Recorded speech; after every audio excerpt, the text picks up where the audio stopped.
JDU से हमारे साथ हेमराज राम बने हुए हैं, मैं उनकी तरफ रुक कर लेता हूं, लेकिन उससे पहले महेश चौहान, क्योंकि महाराष्ट्र की सियासत में काफी हलचल देखने को मिल रही है। महेश जी, आपकी तरफ ही रुक कर लेता हूं। ये जनता कंफ्यूज नहीं हो जाएगी? कभी एक वक्त था कि शरद पवार उनके लिए वोट मांगने जाते थे, अजीत पवार के लिए, छगन भुजबल के लिए, हसन मुश्रीफ के लिए, आज उन्हीं के खिलाफ जा रहे हैं। क्या लग रहा है जनता क्या क्या किस तरह से रिस्पॉन्ड करेगी, क्योंकि नंबर आपके पास नहीं है?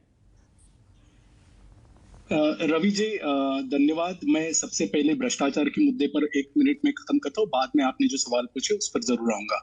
अभी बीजेपी, आपने जिनके जिनके नाम अभी गिनाए, वो सब लोगों को इतने दिन बीजेपी भ्रष्टाचारी कह रही थी।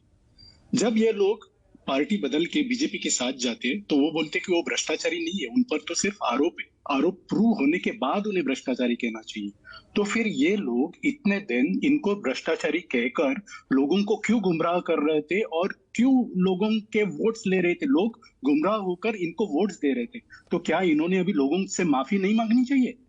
अभी भ्रष्टाचार के बारे में कल आदरणीय प्रधानमंत्री जी ने छत्तीसगढ़ में कहा कि वो भ्रष्टाचार को, मतलब किसी भी भ्रष्टाचारी को नहीं छोड़ेंगे या एक्शन लेंगे।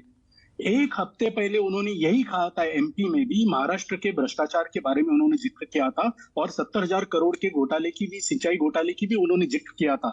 अभी वो किसकी तरफ उंगली जाती थी? अजित पवार साहब के पास। और अजित पवार साहब को 2-3 दिन में उन्होंने अपने साथ बिठा लिया। तो क्या अभी वो छत्तीसगढ़ में जो बोल रहे हैं उस पर लोग उनको विश्वास रखेंगे उन पर? तीसरी बात भ्रष्टाचार की, अभी आपके सहयोगी राजीव रंजन जी ने बहुत अच्छा विश्लेषण दिया। वो कह रहे हैं कि आज भी 10% लोग जिनका सरकारी काम होते हैं उनको पता है कि कितना भ्रष्टाचार है।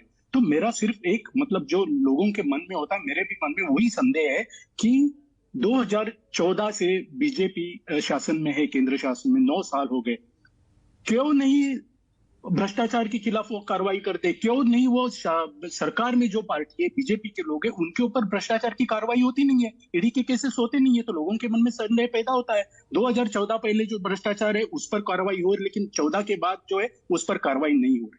अभी महाराष्ट्र की तरफ आते हैं रवि जी। महाराष्ट्र में आपने बिल्कुल सही कहा है कि अभी लोगों में बहुत कंफ्यूजन है, लेकिन हम ये मानते हैं कि भले ही अभी तक वो तो दावा ही कर रहे हैं कि सिर्फ 40 लोग उनके साथ है, 40 विधायक उनके साथ है, अजित पवार गुट के साथ, लेकिन वो दावा है, अभी तक प्रूव नहीं हुआ है। हमारे साथ भी 19 एफिडेविट्स है और 5 और 6 विधायक ऐसे हैं कि जो हमारे टच में, संपर्क में, लीडरशिप के।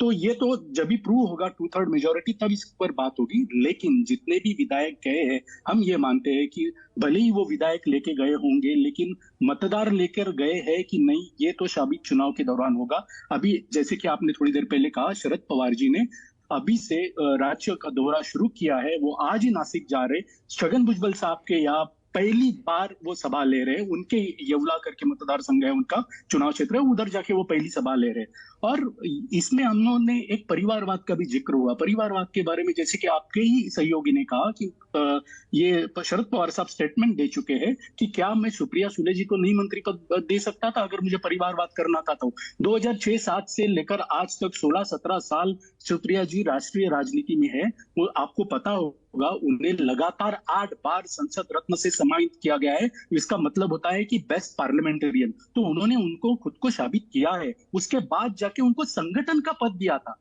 कार्यकारी अध्यक्ष कोई सरकारी पद या मंत्री पद नहीं था, उन्हें संगठन में, राष्ट्रीय राजनीति में थी, इसलिए दिया गया था। तो ये एक बात है। और परिवारवाद की बात करें, मैं इतना बोल के मैं खत्म कर देता हूँ रवि जी। परिवारवाद की बात है तो अभी देखिए 5 तारीख को 2 मीटिंग्स हुए, एक शरद पवार साहब की गुट की हुई, एक अजित पवार साहब की गुट की हुई।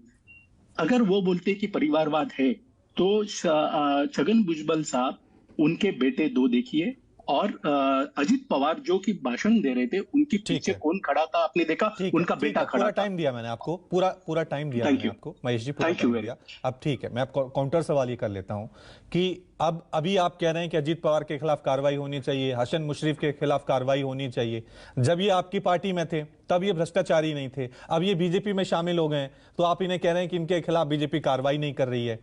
यही शरद पवार अब आप भ्रष्टाचार के मुद्दे पे कह रहे हैं। जब अदानी के मुद्दे को विपक्ष ने इतना उठाया था तो अदानी के मुद्दे को लेकर शरद पवार एक अलग ही लाइन लेके चल रहे थे कि इसको लेकर इस तरह की कोई बातें नहीं होनी चाहिए। तो यही तो कह रहे हैं ना कि भ्रष्टाचार इस देश की सच्चाई बन गई है। सभी पार्टियों ने अपने अपनी तरीके से भ्रष्टाचार को परिभाषा बना दिया है। रवि जी देखिए, मैंने अभी जो भी मेरी बात रखी उसमें कहीं भी मैंने ये नहीं कहा कि अजीत पवार भ्रष्टाचारी है और उन पर कार्रवाई करनी चाहिए। पहले भी हम लोगों ने कभी भी कहा नहीं था, आज भी नहीं करे। मैं तो सवाल, बीजेपी ने जो आरोप किए थे वो आरोप करने के बाद क्या वो आरोप झूठे थे? अगर वो झूठे थे तो आपने जनता से माफी मांगनी चाहिए। अगर आरोप झूठे नहीं है तो ये लोग आपके साथ कैसे बैठे, ये मेरा सवाल है। मैं किसी के ऊपर आरोप नहीं कर रहा हूं। ये जो दुगना दोनों बाजू से तरफ से बीजेपी बोलती रहती है, इसके बारे में मेरा सवाल था। ठीक आप है। अभी अदानी जी की, अदानी वाले मुद्दे पे तो शरद पवार दूसरी लाइन ले रहे थे। सुनिए, नहीं दूसरी लाइन, लेकिन उन्होंने क्या कहा आपका, देखिए अभी सभी पैनलिस्ट का, अभी कोई बोल रहे थे, अभी बीजेपी के पैनलिस्ट सॉरी प्रवक्ता ये बोल रही थी कि जुडिशियरी पे विश्वास होना चाहिए। तो शरद पवार साहब ने क्या मांग की थी कि रिटायर्ड जज के थ्रू उसकी इंक्वायरी होनी चाहिए। तो क्या रिटायर्ड जज जुडिशियरी का सिस्टम नहीं रहता, उन पर भरोसा नहीं रखना चाहिए? उन्होंने जांच होनी चाहिए ऐसे बोला था। उन्होंने कभी नहीं बोला कि जांच नहीं होनी चाहिए। सिर्फ वो जेपीसी से हो या इधर ठीक है, इनसे हो, जज से हो, ठीक है महेश जी, अब मैं